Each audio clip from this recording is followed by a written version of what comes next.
Hello everyone. Happy September, happy almost fall here in New England. I'm very excited about this. And also welcome to the first video in the new location. As you can see, I still have all kinds of moving stuff to unpack and get things done and figured out and situated and sorted, but this is the space. It's a little bit quieter than the other area I was recording in, and so I am hoping that sound quality is improved for those of you who enjoy that. But I thought I would do just a little witchy chat and have a cup of tea. I'm getting over a pretty serious sinus infection, so please forgive me for how I sound. But yeah, I thought we would kind of break in the new space together. So it's really beautiful here, and if I remember to, I will kind of splice in a little bit of my view, because I do have these really beautiful old trees in the backyard here, and it's just absolutely gorgeous. Even more rural than I was before, so more trees, more woodlands, and really beautiful here. Very thankful to be connected to such a gentle spirit of place here. So it is September. It is September, and I think as I move into the energy of fall, which, as many of you know, is my absolute favorite time of year, I feel very connected to the element of earth. Of course, I have a lot of Taurus placements in my chart, and so excuse me, that makes sense. But I think anytime we move through periods of transition, connecting in with the element of earth as our foundation, as a structure, as something that allows us to feel secure even in times of change, that's really powerful. Moving through times of transition can really activate a lot for us. And I think sometimes we enter and we can want to feel like we always want to feel safe, or we always want to come back to a space where we feel grounded and secure. Yes, but part of the human experience is change, and there's no way that we're going to get out of it. There's no way to avoid the cycles that we honor through the goddess's journey, right? That of maiden mother crone, that of birth, death, rebirth. We see it in everything around us. And so I think as I've moved into the month of September, and literally moved, a lot has come up for me around how scary change can feel, and resistance to allowing things to grow and to be different, and to allow ourselves to grow and evolve. Through my mentorship packages with several students now as well, kind of sitting with the foundations of my own practice and how those have evolved and grown over the years, as well as my understanding of my own journey. And there's a real sense of profound peace that comes with that, because you see that the only thing that is certain is change, is the movement and growth through human life, and through that experience. So I think as I start September 1st, taking this moment with all of you, I feel profoundly grateful to be able to grow and evolve connected to the elements and connected to the grandmothers and connected to Goddess in such a way that allows things to be beautiful and reverent, even when they don't feel easy or good or safe, or even if they just feel new. So if you're kind of moving through a time where you feel that there's a growth and development, and it doesn't always feel certain or safe, I would just encourage you to remember that change isn't bad. Feeling uncomfortable isn't bad. It's just growth. And it gives you a chance to try new perspective, right? try on a new perspective, explore a new aspect of yourself, let something have some growth that perhaps you've stultified or ignored from a sense of wanting to keep things the same. Another thing that's been interesting to experience this year is really feeling a shift in my own experience and state of womanhood. I'm in my 39th year here on this planet, and it's been interesting to feel 39, not in a standpoint of I feel old, even though I like to joke around with my friends about that, but more understanding that I'm always going to wear a red lip and probably always have black hair or red hair. But to feel a real shift into the energy and essence of Babylon and Lilith, and the fullness of womanhood approaching crone energy. There's a real power to that especially I think stateside we really negate. And there's so much emphasis placed on youth and being youthful, and there's nothing, like, I get it. I'm not knocking the maiden stage of the goddess. I'm not knocking being young and wrinkle free, right?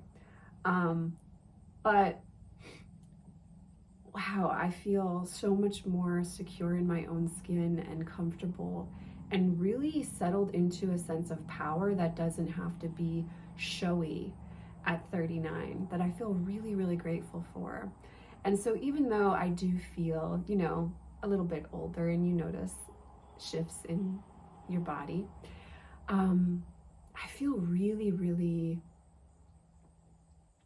secure in my womanhood, in my priestesshood, and excited to explore again new perspectives from that sense of understanding who I am, knowing the groundedness, knowing that earth element that I can come back to. And I think I feel really appreciative of my body in a way that I, for a long time, have really been at war with my body. But over the last few years, there's been a real shift into just appreciation for this vessel, and how can I be kinder to it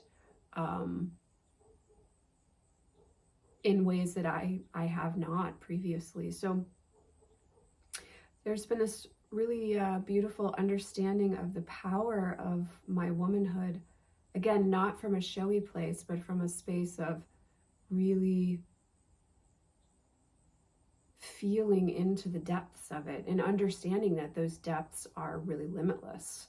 There isn't an end point or a cap on that. And I think I'm someone who my whole life has looked forward to the Crone Years. I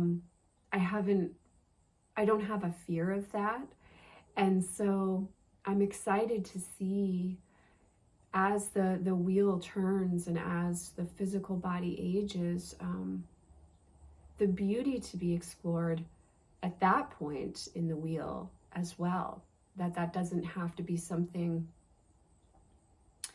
that I have to feel a real battle against, but that I can embrace. I also feel profoundly grateful for the lessons that I've learned up to this point, stepping into the month of September.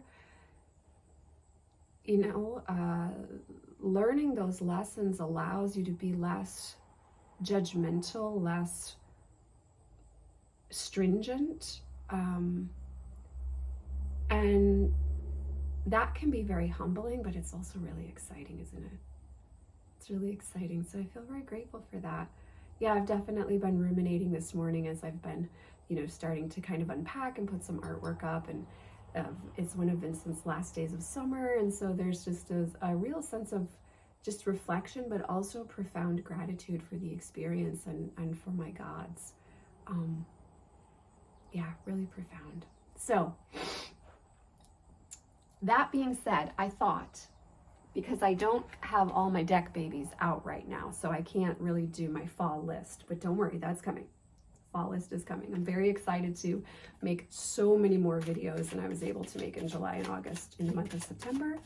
And I actually really like this space, so I'm looking forward to getting that set up, sharing a little bit of that process with you. But I do have the Ritual Tarot out, and I thought that I would just pull a card for us as we move into this most magical, mysterious, dark and dirty time of year. I love this time of year so much. What message do we have here? Ooh, Knight of Wands from the Ritual Tarot, that air of fire energy. Yeah, I think there's an encouragement here, right? To be active in regards to our passions, into what we believe, and into expressing who we are. What would it feel like to not need to edit yourself, right? I think Knight of Wands in this deck really speaks to that. There's so much red and yellow here, so much of that self-belief, even if maybe we don't completely know who we are, or we're being a little bit tempestuous, right? But, you know, who doesn't like to be a little bit tempestuous? Maybe if this card pull resonates for you as you're watching this video, there's also a call to like go out on a limb a little bit and try something new. Maybe you try that new tea blend you've been a little bit reticent to try because you might not like it, or you know, try eating something that you wouldn't normally do, something that's outside of your comfort zone, or read a book in a genre you don't typically go to. I like that idea of being a little bit adventurous and tempestuous and pushing yourself a little bit outside of your comfort zone, right? It's kind of fun. It's fun. And also with the third eye so open here, and the freedom of the horse energy, of course representative of knights within tarot, but the horse energy that's represented here at the top of this card, also representing freedom of spirit, right? So there's a freedom that comes from honoring our intuitive understandings and awarenesses as well. Even if something isn't directly spoken, is there something that we know and understand that's going on perhaps underneath the surface or within the fabric of ourselves or another being or place where we are? I don't know. I like this sense of action, and also that anger or passion, that fieriness, it isn't always something that we have to temper. Sometimes giving ourselves over to the full expression of it can be really delicious and edifying, and also enlightening, right? We can't really live in that space, but the Knight of Wands doesn't really live in one space for long anyhow. So maybe there's something that we want to explore around being lit up by the fire within us today. Anyhow, I hope you are all doing well out there in the world. I'm so excited to have finally been able to make a video, and I'm excited to be able to share this new space with you. I hope you all enjoy seeing how it morphs this month as I spend more time in here and get more comfortable doing readings within this space as well. As always, I am sending you so much love and many blessings, and I will see you in the next video.